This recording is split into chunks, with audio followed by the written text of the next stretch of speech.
Bonjour et merci d'être présent sur cette deuxième session du cycle de webinaire Agriculture biologique et biodiversité, donc pour présenter des retours d'expérience de projets communs entre les réseaux LPO et FNAB. Donc, je vous propose pour commencer une petite présentation, une petite introduction du partenariat entre la LPO et la FNAB par du coup Sophie Raspail. Sophie, je te laisse te présenter. Oui, bonjour à tous. Alors certains qui étaient présents au précédent webinaire là, qui a eu lieu le début mai ont déjà suivi un peu cette première intro et les différents éléments, mais par rapport aux nouvelles personnes arrivées, c'est pour reprendre un peu les éléments de contexte. Donc en fait, on a signé une convention avec la FNAB en 2024, en juin 2024, donc sur une durée de 3 ans. Et donc, on a défini un certain nombre d'axes de travail. Tout ce qui concerne, par exemple, le montage de projets communs ou le développement de projets existants. Une partie partage de connaissances et interconnaissances. Donc, on se trouve dans cette partie-là par rapport aux différents webinaires qu'on organise. Toute une partie de plaidoyer et d'action commune par rapport aux impacts positifs de la bio sur la biodiversité. Il y a toute une partie également qui concerne la formation et la montée en compétences de nos réseaux. Et puis un appui aux déclinaisons locales et au développement de projets de territoire ou ce genre de choses. Donc voilà. Eh bien, place à Benoît et à Caddy pour nous présenter donc leurs projets qui mènent en Anjou, justement, sur Viti Biodive en Layon, qui vont nous expliquer comment se mis en place leur partenariat et en quoi leur partenariat consiste, en quoi consiste leur projet. Merci en tout cas à tous, à tout le monde pour leur présence. Benoît et Caddy, on vous laisse. Ok. Bonjour à tous. Donc moi aussi je vais partager mon écran. Rapidement je me présente et puis je te laisse te présenter, Kadi. Donc Benoît Marchadour, je suis chargé de mission à la coordination régionale LPO Pays de la Loire. Voilà, je suis plutôt dans la coordination de projets à l'échelle régionale avec en lien avec les collègues des associations locales LPO dans la région. Mais sur ce projet-là, j'étais vraiment dans la mise en œuvre côté opérationnel du projet. Bonjour à tous et à toutes. Moi, c'est Caddy Sonko et je suis conseillère technique à la CAP Pays de la Loire, donc la coordination agrobiologique des Pays de la Loire. Et du coup, je travaille avec les vignerons et les vigneronnes pour les accompagner sur leur domaine. Et voilà, on a co-animé et co-construit ce projet avec Benoît. Euh, et je vais laisser la parole à Benoît dans un premier temps. Voilà, donc on va faire une présentation à deux voix en alternant à différents moments. Donc là, on va vous présenter un GI2E qu'on a fait avec des vignerons 2022 là qui se termine cette année sur la thématique de la biodiversité.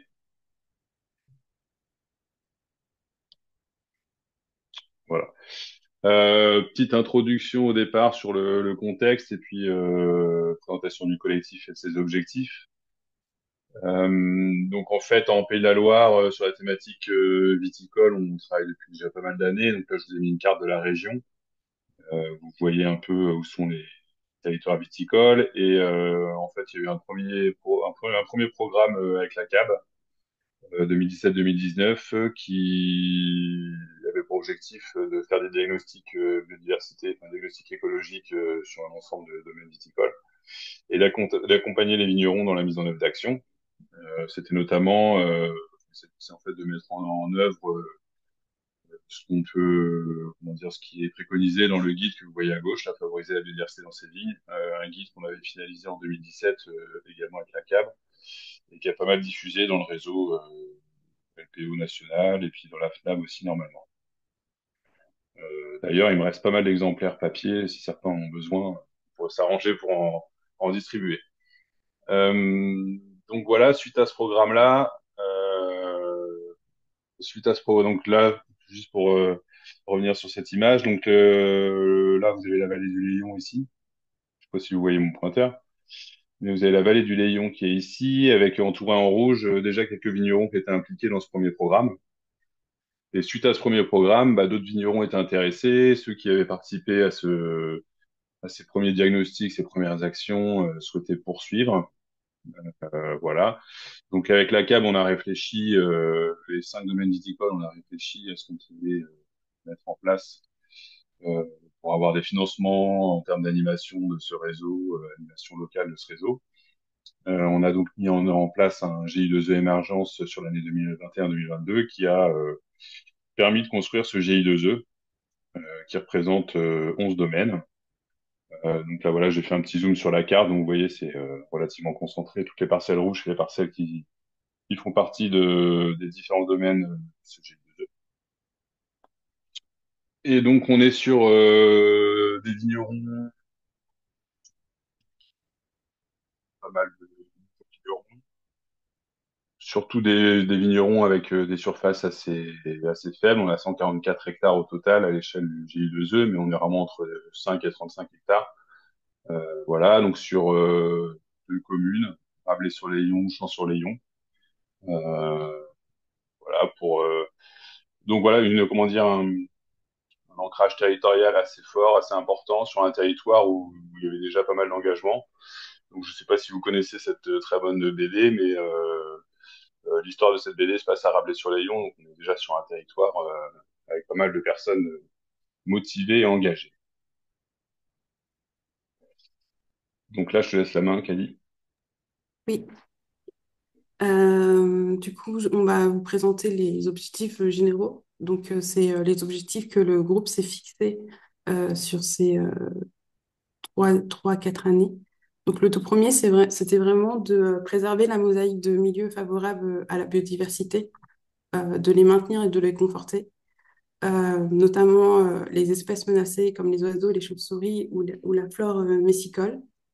Le second objectif, c'était de rechercher des pratiques viticoles durables.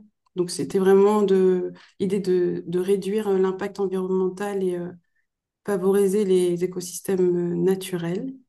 Et enfin, c'était d'intégrer de nouvelles dynamiques agricoles en lien avec l'agroécologie et la coopération entre vignerons et vignerons. Comme Benoît vous l'a dit, il y a vraiment un ancrage territorial et le but, c'était qu'il y ait une dynamique qui se fasse avec le grand public et aussi avec les collectivités. Donc, on va vous présenter les 5 axes sur lesquels on a travaillé pendant ces années. Donc, le tout premier, ça a été la modification des pratiques et de la gestion des enherbements. Ça s'est fait principalement avec le vitivastoralisme.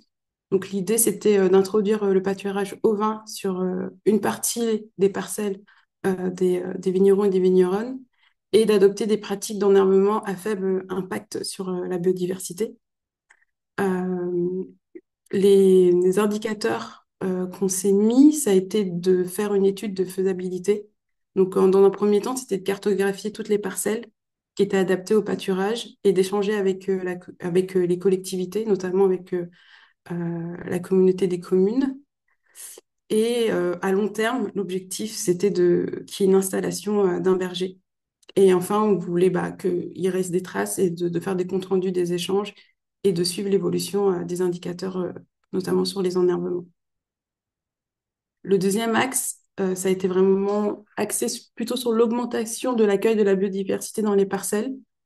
Donc, le but, c'était d'encourager la formation de haies spontanées, notamment la gestion adaptée des fossés et des talus avec les agents des communautés, de planter des arbres, de réaliser des haies, des arbres et des haies, de réaliser des aménagements sur du bâti ou des mares, et enfin de favoriser les présences d'espèces, notamment les oiseaux, donc plusieurs mésanges, huppes, chauves-souris, faucons et moineaux. Les, euh, les indicateurs, donc là ça a été la longueur linéaire euh, pour les haies, le nombre de nichoirs et les gîtes qu'on a installés et le nombre et le type d'aménagement écologique qui ont été réalisés. L'axe 3, c'était d'augmenter l'accueil de la biodiversité dans les parcelles. C'est la même slide. Tu peux passer à la prochaine. Ouais. Du coup, c'était les vignerons et les vigneronnes avaient vraiment la volonté d'acquérir des connaissances et des compétences sur la biodiversité. Donc, Benoît a mis en place des sorties thématiques annuelles avec les vignerons et les vigneronnes et des inventaires naturalistes. Il y a aussi eu la mise en place des protocoles OAB, donc l'Observatoire agricole de la biodiversité. Et on a décidé qu'il y aurait une formation annuelle sur la biodiversité et sur sa gestion par an. Donc les indicateurs, ça a été le nombre d'inventaires participatifs réalisés et leurs résultats, le nombre de protocoles qui a pu être mis en place par les vignerons et les vigneronnes, et le nombre de formations qui ont été dispensées avec les contenus et les nombres de participants. L'axe 4, c'était vraiment plus la communication et la capitalisation des résultats. Donc, notre but, c'était de produire des documents pratiques et de partager les bonnes pratiques avec les vignerons, les vigneronnes d'Anjou et d'ailleurs, de sensibiliser les professionnels du secteur et du grand public avec les différentes actions qu'on a eues dans le GI2E et de communiquer auprès du grand public. Donc pour ça, on a décidé qu'il y aurait la création de plusieurs documents pédagogiques. Donc il y a le poster officiel du GI2E. Il y a aussi des fiches techniques, des livrets et des synthèses que Benoît vous présentera. Et ensuite, il y a vraiment une grosse mise en place d'une stratégie de communication. On a beaucoup capitalisé sur ce groupe. Il y a des articles qui ont été écrits par nous ou par des journalistes. Il y a des articles dans les bulletins techniques de la LPO et de la CAP qui ont été faits, des communiqués de presse et des sorties et des conférences. Et le dernier, mais pas du moindre, c'était d'animer le collectif. Donc le but, c'était vraiment d'assurer une dynamique collective qui était déjà présente, mais c'était vraiment de la renforcer et de suivre le dossier de bout en bout. Donc pour ça, il y a eu des comptes rendus à chaque réunion et le suivi des participations. C'était important, c'était un groupe qui avait vraiment été présent du tout au long et ils étaient pratiquement tous là à toutes les réunions. Et puis après, de notre côté, avec Benoît, c'était vraiment la gestion technique administrative. Tout l'administration qui était un peu des fois lourde, mais voilà, c'était de faire les bilans d'activité, de suivre les actions qu'on avait pu mettre en œuvre durant ce G2E. Donc, on va vous parler maintenant des moyens qu'on a mobilisés pour ce GI2E. Donc, premièrement, c'est les ressources humaines et la coordination. C'est un projet qu'on co-anime avec Benoît, donc la CAB et la LPO. Euh, on avait eu plusieurs projets en commun, mais là, c'est encore une fois un projet co-animé vraiment à 50% de chaque côté. Et on avait des partenaires techniques aussi pour ce GI2E. Donc, le tout premier, c'est la communauté de communes de Loire-Layon-Abondance. Donc, c'est un partenaire technique qui est intervenu sur la gestion des bords de route pour les spontanés et sur le pâturage des vignes. Euh, Au tout début, on cherchait des parcelles pour l'estime, pour une installation d'un berger. Ensuite, il y a eu le Gamanjou et le Civam AD49 qui ont été des partenaires sur le pâturage des vignes. C'était vraiment plus pour l'aide dans le projet d'installation d'un berger. Ensuite, il y a eu les deux roues de Loire et Mouton Blanc, Mouton Noir. C'était à la base deux bergers itinérants qui pratiquaient déjà le pâturage dans les vignes et ils nous ont aidés aussi sur le projet d'installation d'un berger. Et enfin, la mission bocage, qui était plus sur la plantation et la gestion des haies, ainsi que l'agroforesterie. Euh, un, un aspect important, c'était le budget. Comment on a financé ce J2E. Donc, en tout, ce J2E a coûté 57 750 euros. Or, l'action et marque a été financée par d'autres budgets. Donc, en détail, c'est à 70% la DRAF qui a financé ce projet. Les vignerons ont participé à hauteur de 17%, donc 300 euros par an par vigneron membre du collectif. Les formations à 8%, avec du VVA et l'autofinancement par les structures à 5%. Ensuite, il y a eu des budgets supplémentaires par les haies et les mares. Et ça, c'est plutôt la LPO qui s'en est occupée. Maintenant, sur la partie résultats et actions mises en œuvre, on va voir le par axe. Donc, le premier axe, comme je vous ai dit tout à l'heure, c'était la modification des pratiques et gestion des ennervements. Ça s'est principalement fait sur le vitipastoralisme. Donc, ça a été fait en collaboration avec un berger itinérant Béranger. L'idée sur la première année, c'est qu'il avait un lot de 30 à 35 brebis. Ça pâture 1 hectare par semaine, donc environ 15 à 20 hectares par hiver. Donc la première année, on a eu une réunion avec tous les vignerons qui étaient intéressés dans le GI2E parce que tout le monde n'était pas intéressé par le pâturage. Et c'était de décider qui mettait combien à disposition pour le berger. Et après, ça a été vraiment de décider d'un itinéraire parce que tout le monde ne voulait pas tuer forcément en même temps. Donc là, il a fallu discuter pour avoir un itinéraire cohérent.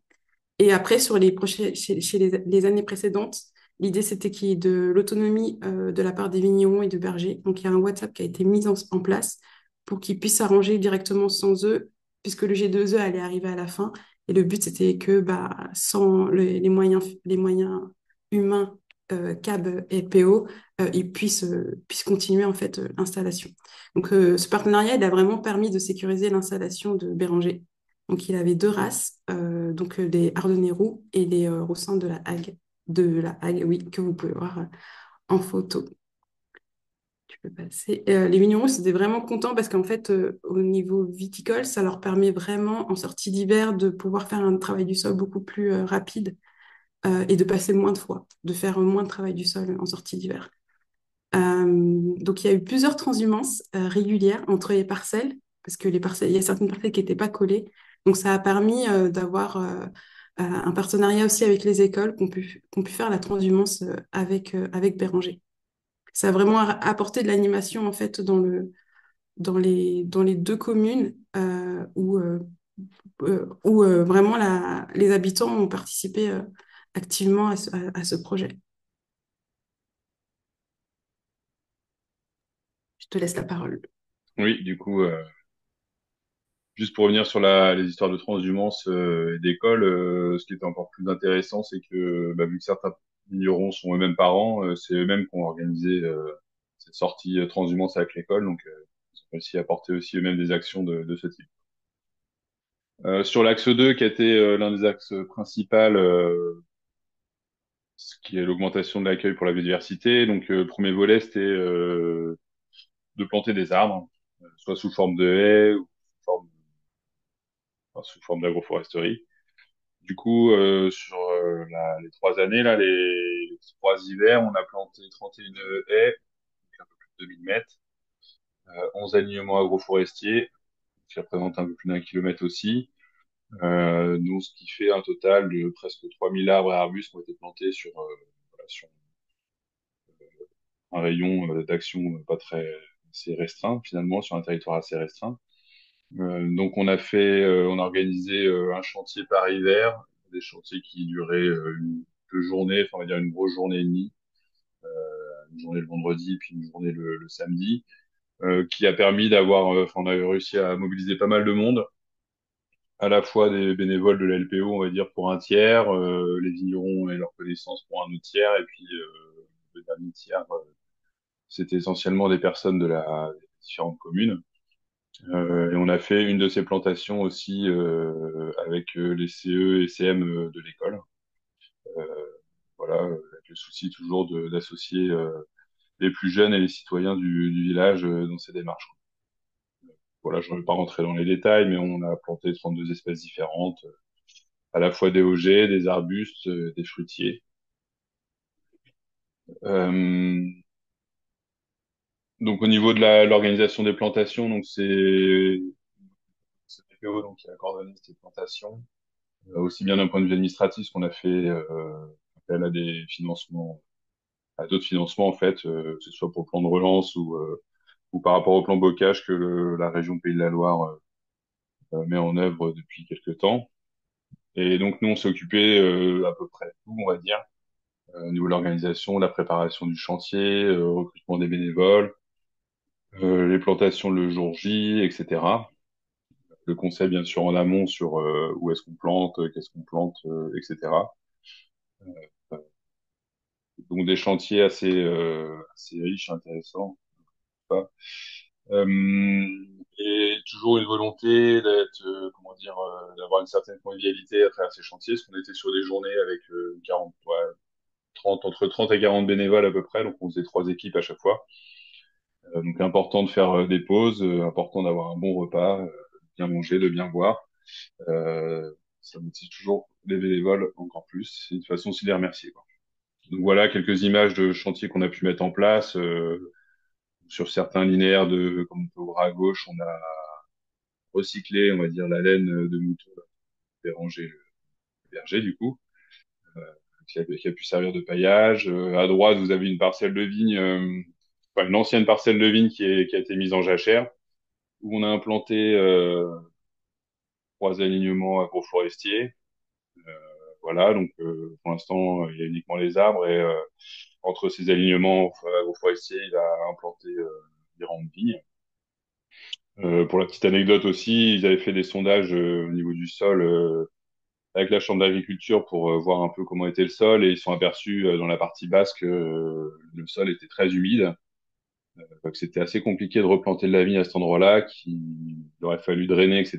Et le vigneron, il a pas mal de surface dans ce secteur-là.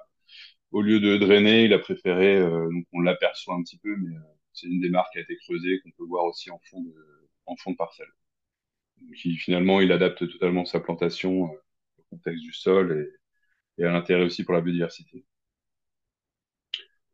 Une autre action qui a été mise en place, même si on insiste bien sur le fait que c'est pas une finalité, il s'agit de la pose de gîtes artificiels pour différents types d'espèces. Donc là, vous avez les différents modèles qui ont été installés, donc une cinquantaine de gîtes à mésanges, d'ailleurs qu'on voit même pas sur la photo.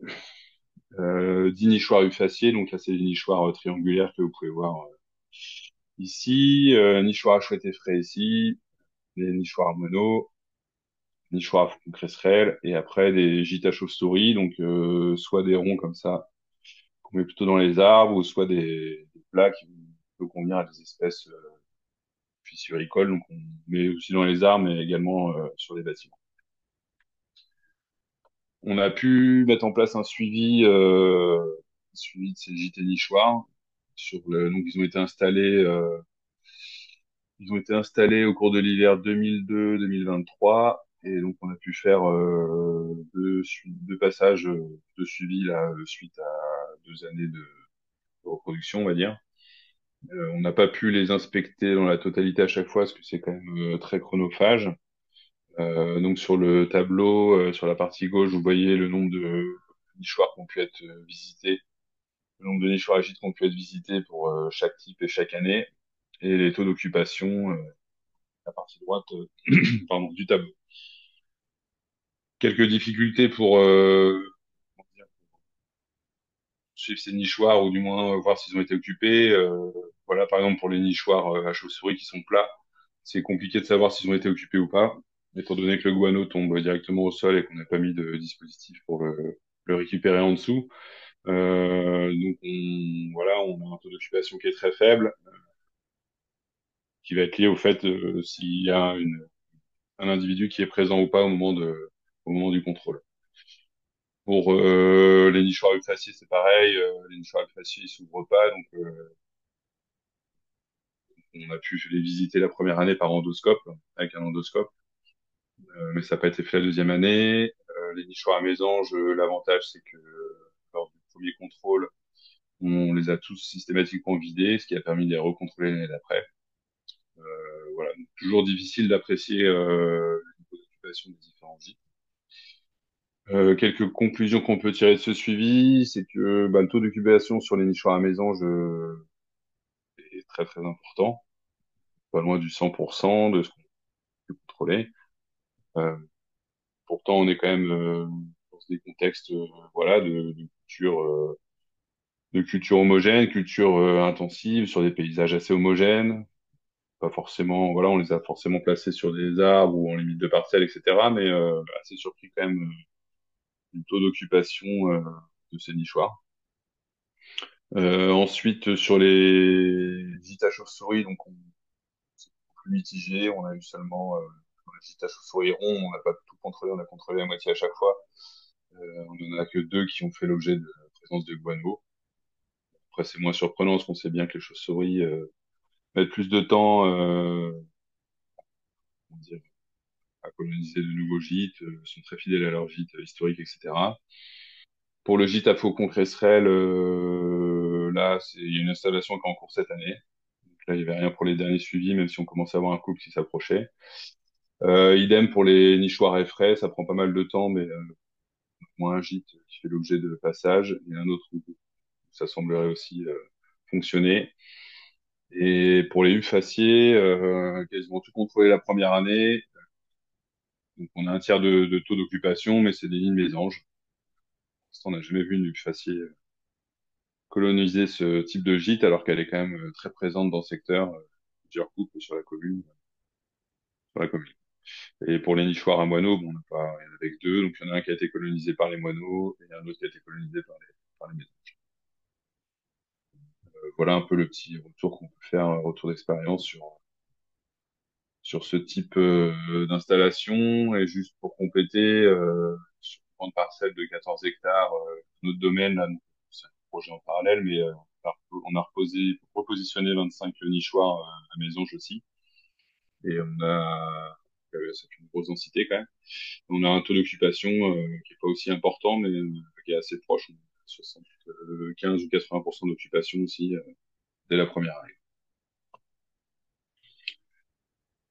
Donc l'idée, c'était aussi de diversifier les habitats, diversifier les milieux, plus creuser aussi des mares dans le cadre de ce projet. Donc là, vous avez la première mare que vous voyez qui a été creusée, donc c'est la parcelle que je vous montrais tout à l'heure avec les alignements agroforestiers. Donc on a eu des gilets très pluvieux, donc les mares se sont bien remplies et vite remplies. Ça, c'est une deuxième mare aussi, qui est en bordure de vigne, au sein d'un verger que le vigneron avait implanté, dans une zone qui est toujours très mouillée dans ces parcelles. Cette mare-là, c'est aussi très, très vite remplie. Donc celle-là, elle a été faite l'automne dernier. Donc ça, c'est une photo que vous avez en sortie d'hiver de cette année. Et là, idem, une autre mare qui est dans une prairie humide, très humide, parce qu'il y a une source à cet endroit-là. Mais enfin, comme on peut voir au fond, on est vraiment dans un contexte de vigne également, quoi.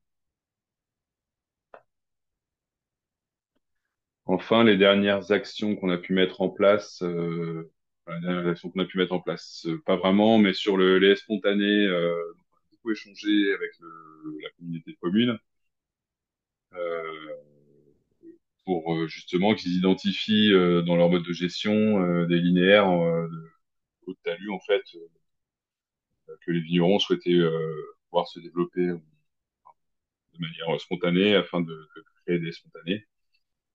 Malheureusement, les échanges n'ont pas abouti, pas forcément par un manque de volonté, mais plutôt, comment dire, on n'a pas eu les bonnes personnes, les bons interlocuteurs au sein de la communauté de communes. Enfin, on n'a jamais réussi à avoir les bons interlocuteurs au niveau de la voirie, surtout. Ce qui est d'autant plus dommage que le département de Maine-et-Loire, là, comme vous pouvez le voir à droite, met à disposition des petits panneaux. Donc, des petits panneaux, justement, sur cette manière de gérer différemment ces linéaires afin qu'une haie spontanée se développe.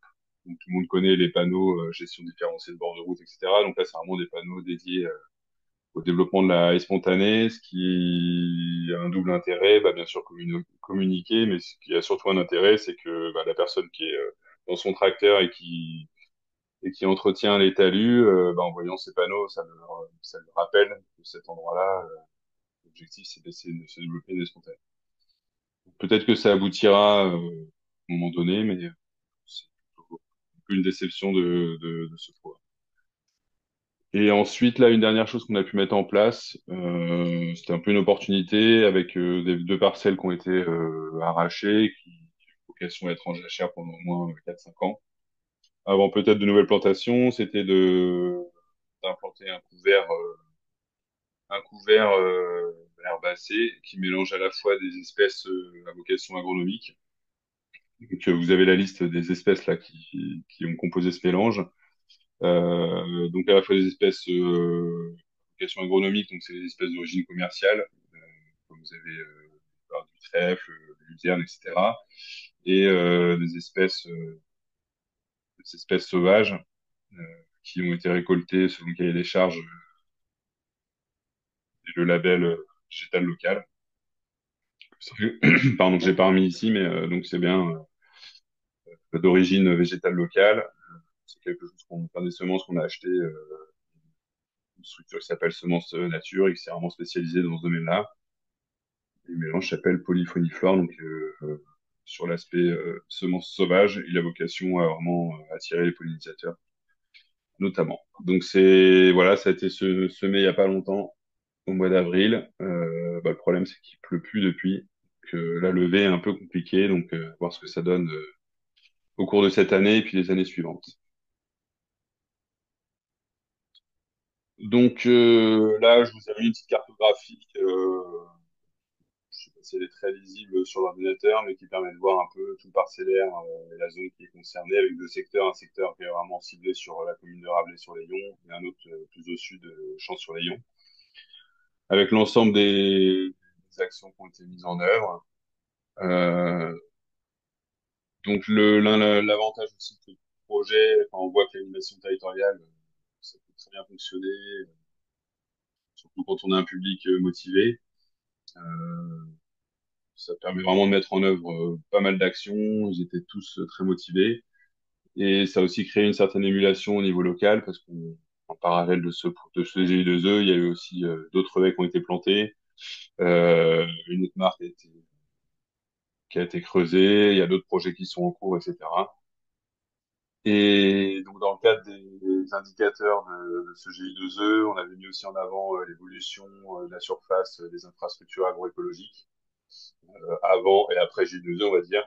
Donc, là, je suis pas rentré dans le détail, mais on a toute une petite manière une manière de calculer ce que représente de surface une haie, une mare, un arbre isolé, etc.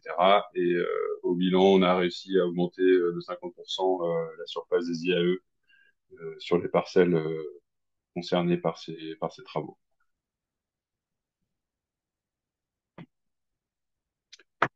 Je vais accélérer un peu. Un autre volet, c'était les sorties naturalistes, qui avaient à la fois vocation de faire des inventaires, mais surtout de les sensibiliser à la biodiversité qui les entoure. Donc des sorties à destination des vignerons, qui ont été élargies à d'autres paysans du coin. Et on n'était pas fermé à ce que les vignerons viennent en famille, quand c'était possible. Euh, donc l'idée, c'était d'avoir des sorties courtes, une heure et demie max, parce qu'on est en période, voilà, les sorties se font, les premières sorties sur les amphibiens commencent au mois de février jusqu'au mois de juillet, donc c'est une période où ils sont très occupés. Un bilan assez mitigé, donc il y a eu 13 sorties d'organisées sur 4 thématiques différentes, amphibiens, reptiles, oiseaux et on va dire papillons, insectes au sens large. Voilà. Une participation 56 personnes, dont 24 fois des vignerons du GI2E. Euh, Comme je disais, voilà, il n'y a jamais beaucoup de monde à ces sorties, très compliqué de les mobiliser à ces périodes-là. À chaque fois, ils étaient présents, ils étaient contents. Le fait qu'ils aient des enfants, ça fonctionne pas mal aussi, parce qu'ils aiment bien emmener les enfants. Et c'est sûr que les sorties amphibiens le soir fonctionnent mieux que les sorties oiseaux en plein de mois de mai, en début de journée. En parallèle, on a fait 3 journées de formation, une sur l'OAB, donc on a co-animé avec Caddy, une sur la flore des vignes donc avec une intervenante botaniste, et puis une autre sur la gestion des alignements agroforestiers, donc avec l'association Mission Bocage. Étant donné le nombre de haies qui ont été plantées, etc., il me semble important de leur apporter des éléments là-dessus. Sur l'Observatoire agricole biodiversité, l'idée c'était qu'ils mettent en place eux-mêmes des suivis, donc on avait prévu la mise en place des nichoirs abeilles, les pollinisateurs, l'abeille sauvage. Ils ont quasiment tous mis en place sur leur parcelle, mais après, les suivis C'est beaucoup trop, même si c'est des suivis qui sont faits pour ne pas prendre beaucoup de temps. Sur les abeilles, c'est un passage par mois pendant 6 mois où on prend juste une photo, on regarde si les petits tubes sont bouchés ou pas, avec quoi ils sont bouchés, etc. Ça, enfin, voilà, en termes de mise en œuvre, c'est compliqué et ça n'a pas fonctionné. Il faudra vraiment une animation. Je sais pas si vous avez des retours sur l'OAB, mais c'est vraiment très complexe à mettre en œuvre et motiver les paysans là-dessus. Et enfin, il y a un objectif aussi de capitaliser, de communiquer autour de ce qu'on a pu faire. Là, on n'a pas fait grand-chose, on va dire, pour l'instant. Enfin, à part tout l'aspect communication qu'a dit tout à l'heure, où je vais pas passer beaucoup de temps là-dessus, mais l'objectif, c'est de communiquer autour de ce projet-là pour montrer que voilà, ça fonctionne, qu'il y a des gens motivés, que c'est bien, et faut motiver d'autres territoires à faire de même. On leur a fait une petite fiche technique rapidement sur l'entretien des nichoirs à gîtes artificiels. Parce que ça va être à eux de gérer ça à partir de maintenant.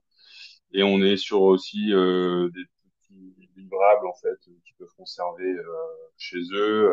Donc un petit livret sur la faune des vignes, enfin la faune vertébrée. Donc c'est un livret qui fait 16 pages. Donc c'est vraiment très succinct, quelques espèces clés de ce qu'ils peuvent trouver dans leur vignoble, avec quelques infos sur leur biologie, écologie, et puis en lien aussi notamment avec la gestion, etc.